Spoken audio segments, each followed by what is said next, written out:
Hey everybody, it's Jason Blaha here, and today I want to talk to you guys a little bit about leg days and why leg days generally lead to more soreness and less muscle growth. So let me put on my +5 hat of weaponsmithing, work on skilling up my crafting a little bit, and let's talk about this. Now, for a lot of my normal viewers, normal subscribers, you guys kind of know most of this information already, so this might just be kind of redundant for many of you. However, a lot of new viewers out there, particularly people who are looking for information on leg day, may not be aware of this.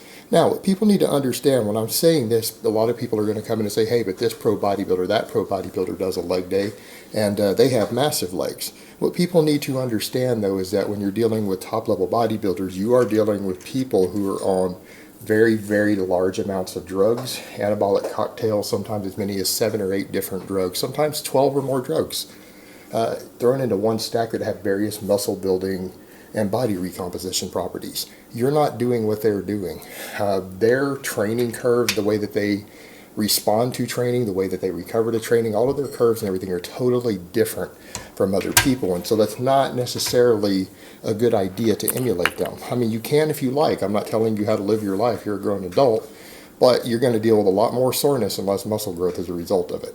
Now, why does it cause more soreness?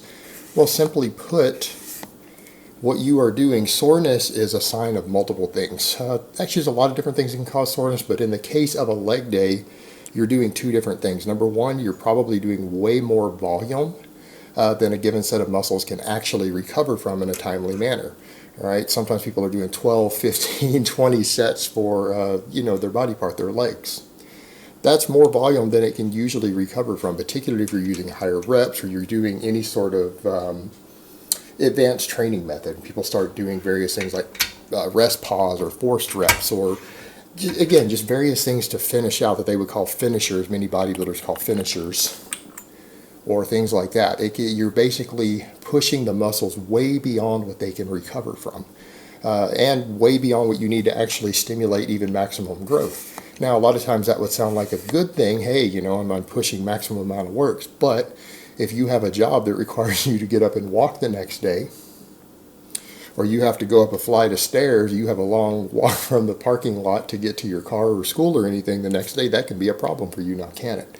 And the thing that you need to understand is that that is an unnecessary pain.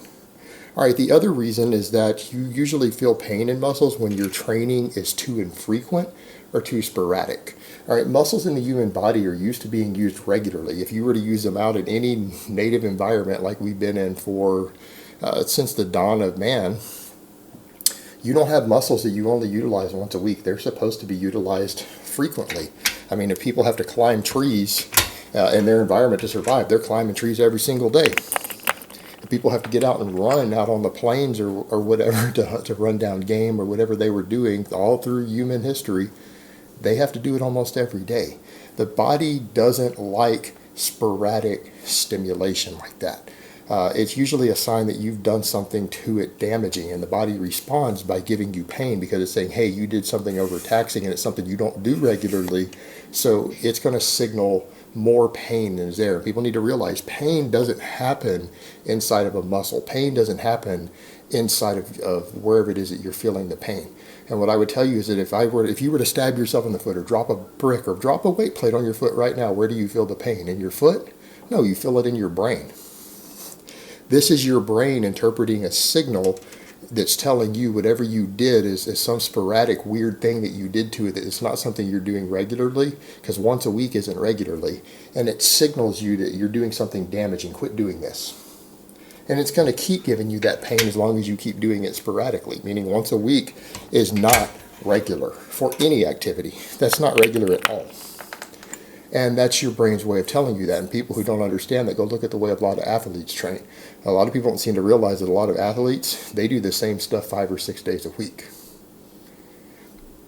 Any other physical endeavor outside of the bodybuilding world, the idea of only practicing a skill or working a muscle or training a movement only 1 day a week, it would be considered insane. So there's your divergence between the sports world and the kind of the bodybuilding world with this leg day thing. You go talk to any athletic trainer about that and they're going to think you're crazy. Anyone who works with real athletes, and you do a movement once a week and expect to get better at it or get progress from it, they're going to think you're crazy. It's unheard of. So again, there's our divergence between these two worlds. Now, as far as less growth, why does it cause less growth? Well, we could argue the fact of the skills itself, the motor patterns. If you want to get good at something, you need to do it all the time. If you want to get good at squatting, you need to be squatting regularly, not 5 sets once a week. You know, you want to get better at a movement pattern, you need to do it all the time. That's how it trains the nervous system to do it. That's how it trains everything to recruit the muscle fibers appropriately.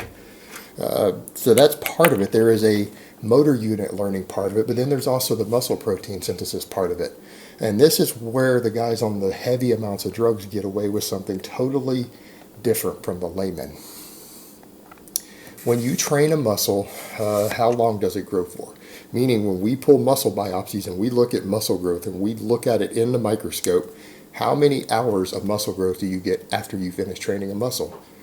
People who train this way think that they're actually growing for 5 days or 7 days or something. No, that has never been found in a lab. Anyone who is training and not using any sort of anabolic drugs, the longest growth time we've ever seen in the actual myofibrillars, like the connective proteins in the muscle fibers, the thing that contracts, the longest growth we've ever seen in a lab was 48 hours. And it generally ranges from 28 hours up to 48 hours, which means after 48 hours, that muscle has completely stopped growing after you train it. So guys are coming in and they're doing a week's worth of work in one day. They push a muscle way more than it can recover from. They do all their work at once, and they only get at most 2 days of muscle growth out of it. 2 days of muscle growth. Usually, all the studies that have been done on muscle growth based on the individual, because people say, well, everyone is different, and that's right. Most people see the most muscle growth in labs when they train a muscle 3 days a week, 3 different days a week. That's the majority. That's like 60% of people. The other 40%, it goes to a wider range. It's anywhere from 2 days a week up to 5 days a week. Now, when you start talking training something 4 or 5 times a week, you're talking about relatively rare. That's not that common. But 3 is the majority. Over 50% of people will see maximum growth when we study it with biopsies, training a muscle about 3 times a week. A small number will see it with 2 times, a small number at 4 times, a small number at 5 times. But 3 seems to be your best overall average, and everybody gets good growth with 3. Even the people who do better with 2, 4, or 5, they still see really good results at 3. So that should kind of be a good baseline, and 2 should be your minimum. There's absolutely no reason to train a muscle less than twice a week unless you really don't care about it growing, like you're just trying to maintain where it's at. You're not overly caring about significant progress, and that's okay. But if you're actually trying to make it grow, training it once a week is very, very far from ideal because of the muscle protein synthesis uptime. Now, a lot of people will be like, yeah, but you can't always push a muscle really hard 3 times a week, and that's true. That is true, but it isn't necessary. What has been noted, well, novice lifters you can. Actually, you can have a novice lifter come in and squat heavy 3 days a week, and they'll get stronger every single week. They'll get bigger every single week. More advanced lifters don't, but here's the thing. You don't have to have progressive overload on every workout to re-stimulate muscle growth. Meaning, if you've trained a muscle and you've hit enough workload to induce new growth, that growth stops after 48 hours. But if you come in and train those same muscles and movement patterns again, number one, training the movement patterns itself actually keeps you better at doing the exercise. And if you're better at doing the exercise, you're recruiting more muscle fibers doing it. That's what people don't grasp. Efficiency at performing an exercise means that your body recruits the muscle fibers easier for that movement pattern. Well, muscle fiber recruitment usually equals a little more growth. That's the idea. So you're retraining those patterns, which helps, but also a lighter workout does re-stimulate a little bit of the muscle protein synthesis. Now, if you had come in and you had hit a 350-pound squat for 8 reps, you're going to grow off that significantly if that's a fairly new stimulus for you and workload for you. But if you were to come in and squat 315 for 8 instead of 350, that's significantly lighter. But even though normally that wouldn't stimulate new growth for you, the fact that you did it 2 or 3 days after the other will re-stimulate the muscle protein synthesis, and it will help you adapt a little more and grow from the previous workout. And that's what's been noted. Muscle growth isn't always about the individual workout. The individual workouts stimulate muscle protein synthesis uptime because they disrupt the muscle tissue. They disrupt the tissue proteins a bit.